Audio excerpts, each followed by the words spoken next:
Monster Island Secrets.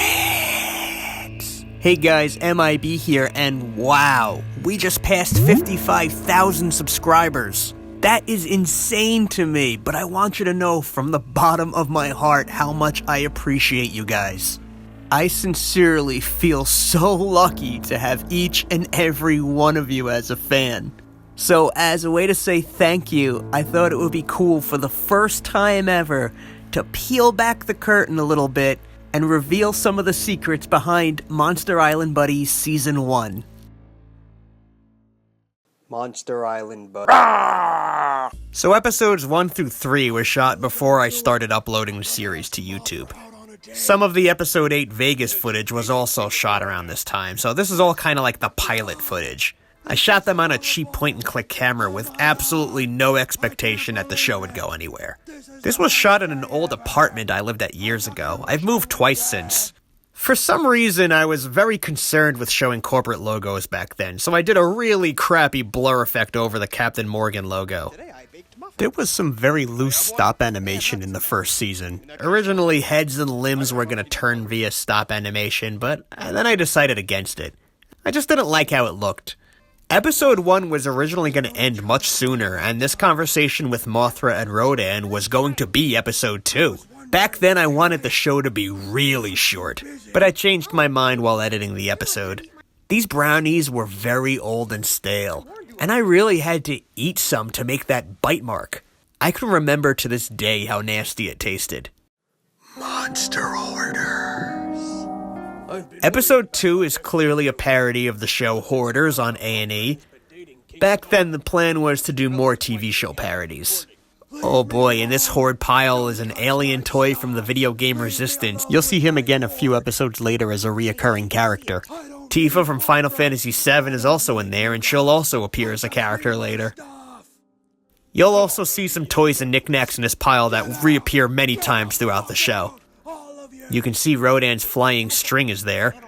These hats came off Christmas ornaments, and I made this scarf from cutting a piece of tablecloth. At this point in the series, you guys have seen every single vinyl Godzilla figure I owned at the time. After publishing the first 3 episodes on YouTube and seeing some traction, I immediately placed an order for some more monster figures. But if you want to know how my collection started, it's the figures in these first 3 episodes. At this point, I have to admit, I had no intention of this character being the son of Gorgo or growing up to be Zilla. I wasn't even thinking of ongoing plots yet. I was just being super random. Episode 4 is the first episode I made after the series went live on YouTube. Godzilla's hat comes from a 1989 Joker action figure. An the spiky guy. I made this joke because at the time, I had no idea what the correct way to say Anguirus was. I've since found that there seem to be 3 or 4 accepted ways in the G-fan community. I go with Anguirus because it's the only one I don't really have a hard time saying. This episode was always one of my personal favorites. And a 1, and a 2, and a 3, and a 4.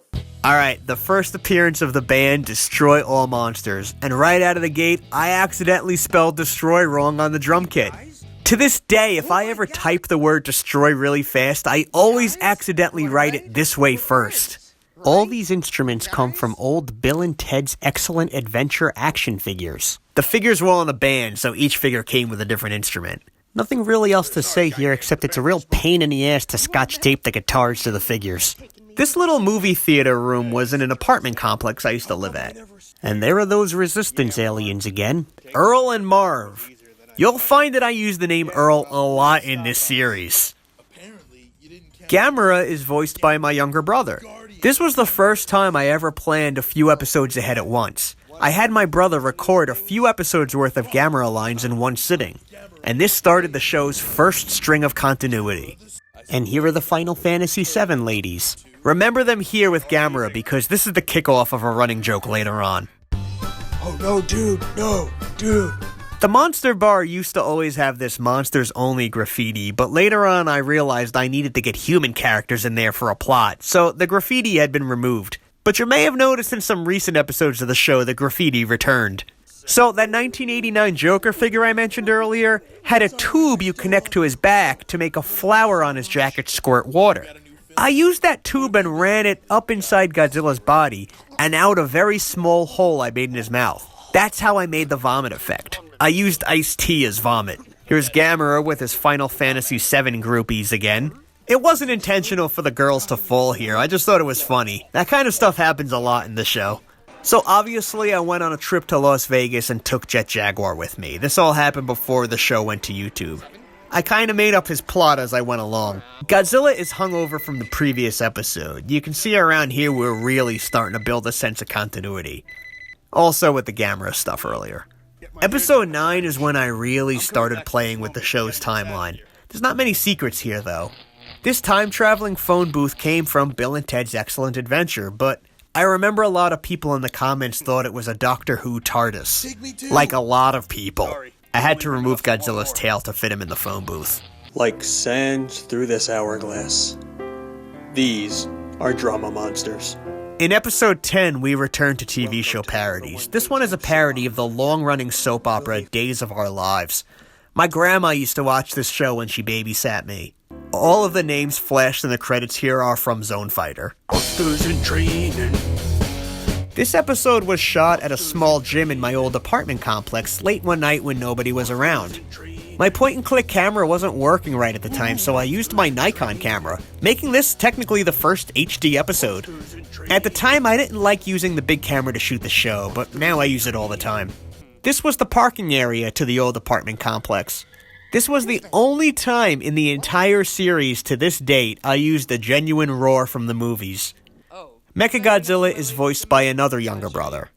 I made his scarf from the same cloth as the Christmas scarf earlier. Are you done? 800003362 fitter. Happier. What? When Jet says fitter happier, it's a reference to a song title of the same name on the Radiohead album OK Computer, where a robotic voice is speaking in a very similar style to Jet here. I'm a big Radiohead fan. You're nothing but a fat, old, fat has-been. When King Ghidorah calls Godzilla a fat, old, fat has-been, he's repeating exactly what Godzilla said about himself a few episodes earlier. There's a little stop animation here, and also a reference to Godzilla being able to see the hand that controls him. It was meant to just be a throwaway joke at the time. With the time travel in this episode, we learn that time travel on this show works in a closed loop. It's the whatever happened rule, and you can't change time. This was one of the very few times I used a green screen on the show. And you can see right here it was a little bit of a fail. The time travel green screen looked better though. Oh! Shit! King Ghidorah says oh shit and then explodes. That's a nod to Audrey 2 and Little Shop of Horrors, one of my favorite movies. And who writes this crap anyway? Ain't I a stinker? The ending here is a reference to a famous Daffy Duck cartoon called Duck Amuck. If you've never seen it, look it up, it's great. It ends with Daffy screaming at the camera to know who's controlling the cartoon he's in. We find out it's Bugs Bunny, and he says, ain't I a stinker? Those are the Season 1 secrets. Later on in the series, I start making more of an effort to hide Easter eggs in the show, including literal Easter eggs. I start doing a lot of callback jokes next season too. Some are super obvious, but some I think a lot of you guys missed. So I hope you guys liked this commentary track. I'm happy to do Season 2 once we hit 65,000 subscribers, and we'll just keep going from there. There are some inside jokes I can't wait to reveal. Again, thank you. Thank you for sticking with me. And thank you for being really, really cool. I love interacting with you guys in the comment section and on Twitter. I know how intense a fan base can get, but you guys have just been freaking awesome. Let's chat below in the comments and keep watching for more content.